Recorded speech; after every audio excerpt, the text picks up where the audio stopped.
The national news now just minutes away. There's a push to make QR codes mandatory as a major breach sparks fears of an outbreak. An NRL player arrested while Dylan Walker's in trouble again, and a royal secret. All a reaction to Prince William's COVID-19 bombshell. Good evening. NRL player Dylan Walker is in trouble with the law, charged with attacking two men after a pizza pickup is alleged to have turned violent. His career is in doubt. Police and the Sea Eagles now investigating. Appearing agitated and arguing with a stranger just off camera. It's 9 p.m. and Manly Sea Eagles star Dylan Walker is at this Narrowena takeaway shop to pick up a pizza. Natasha Squarey, 7 News. The rape trial of sideline St George Illawarra player Jack de Belin is finally expected to begin tomorrow. The Dragons player and his co-accused Callan Sinclair both faced Wollongong Court this morning as a jury was selected. The men are accused of sexually assaulting a woman inside a Wollongong apartment in December of 2018. Well, the Australia Post CEO has officially resigned after approving the purchase of Cartier watches worth $20,000 for senior executives. Christine Holgate says she believes her team deserve recognition, but deeply regrets the decision.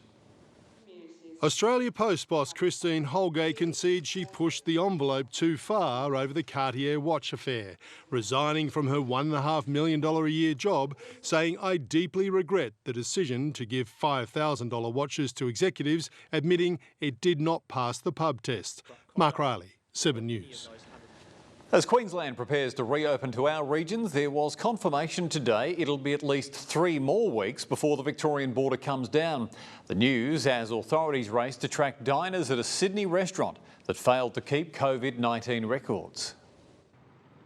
Under lock and key and under fire. We will throw the book at anybody who not only doesn't have a QR code system in place, but doesn't even have a sign-in system. Less than 48 hours to go and America's presidential campaign is hitting overdrive. Both Donald Trump and Joe Biden beginning their final arguments to voters in must-win states. And as always, there's controversy to the final whistle. The FBI now investigating claims of intimidation on a Texas road. No, I don't have that. I'm not a diva. Campaigning in the cold like his political life depends on it. Does anybody have a coat I could use, please? In Philadelphia, Pennsylvania, Ashley Mullaney, 7 News.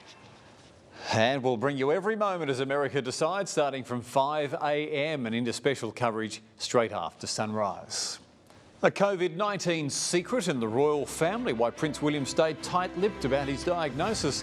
A distracted driver speeds towards 2 firefighters. You'll see what happens next. And a woman's highway to hell sparks insurance fury. The warning to all drivers. At least 2 people have been killed after a man dressed in a medieval Halloween costume went on a deadly sword rampage in Quebec. Video shows the moment police took the 24-year-old down, pinning him to the ground, following a 3-hour manhunt. Now, 5 survivors of the attack, they were rushed to hospital. They are expected to recover. Well, the British tabloids have revealed a royal secret. Not just one future king, but 2 have come down with COVID-19. Hugh Whitfeld is in London. Hugh, Prince William became ill just days after Prince Charles was diagnosed, but we've only just found out. The second in line to the throne tested COVID positive in April, Dan, after Prince Charles also tested positive, and around the same time Boris Johnson was in hospital. We know he is fit. So the Duke of Cambridge's warning is that anybody can get this virus, saying the second lockdown England is heading into this week should be taken seriously. Dan. Absolutely, Hugh. Thanks again. The distracted driver has narrowly avoided crashing into 2 volunteer firefighters at a roadblock in country South Australia. She was heading straight for them, only swerving at the last moment, clipping their truck and then hurtling into a paddock. The roadblock had been set up for police to investigate a fatal accident further down the road. You've got to pay attention, don't you? Well, the woman has lost her health, her work and her home and has now become a victim of green slip insurance. She's been forced to surrender $500,000 in compensation. That's exposed flaws in the system which could ruin the life of any driver. Imagine sitting stationary in a traffic jam when a truck barrels in behind you at speed, like this one. Tonight's Sport Report brought to you by PointsBet Online Betting. Download the PointsBet app today. The plot thickens in the hunt for Josh Addo-Carr, who's denying he's agreed to join West Tigers, but also playing down claims he's staying with the Storm. The Blues winger says his only concern for now is winning the Origin series again. A week after tasting grand final glory with the Storm again, the man they call Fox is back on the hunt. He claims it's all about the Blues. Yeah, my manager's told me that just focus on what's happening today, and that's been in this Origin side. And Master trainer Chris Waller rates very elegant his best chance to, well, win the Melbourne Cup. In fact, the Caulfield Cup winner is untested, though, over 2 miles. But Waller says all she needs is an ounce of luck to be right there in the finish tomorrow. Flemington's famous roses, as immaculate as ever, but hardly anyone will get to see them tomorrow.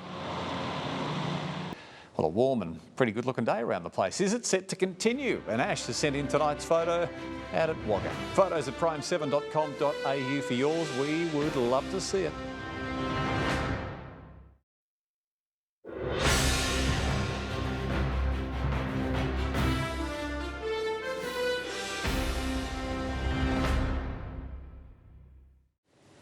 Good evening again. After wild weather across southeast Queensland and parts of New South Wales over the weekend, we had dry and much more settled conditions today as a low pressure system moved further east, allowing a high pressure system to move in. That high will be the dominant feature early this week, so we can expect some warm, mostly sunny weather across the eastern seaboard for the next few days. But a cold front will bring a bit of a change in weather for the middle of the working week and later this week, with a bit of rainfall heading our way as well. In Victoria, that rainfall looks to arrive by Wednesday, but the showers will be fairly light. In New South Wales, it's likely we'll start to get the wet weather on Thursday in eastern regions. We'll most likely see the bulk of it. We might get up to around 5, maybe max 10 millimetres, but we'll know more as we get closer. The storms could change those predictions. To our Tuesday temperatures now, and it is looking quite lovely in Wagga, a top of 27 degrees.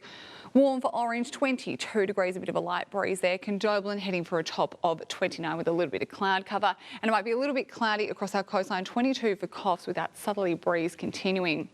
And having a look at our national weather picture, well, what a year not to be able to attend the Melbourne Cup tomorrow. 30 degrees, a bit of a northerly breeze, but no rain. It always rains. Always. When you can't go. Well, I can't go. Unbelievable. That's all right. Happy to be here. I know. Good, I can tell. Good on you, Elly. Thank you. That's your news for this Monday, the 2nd of November. Thanks so much again for your company. I'm Daniel Gibson. Till I see you again. Have a great night. Bye for now.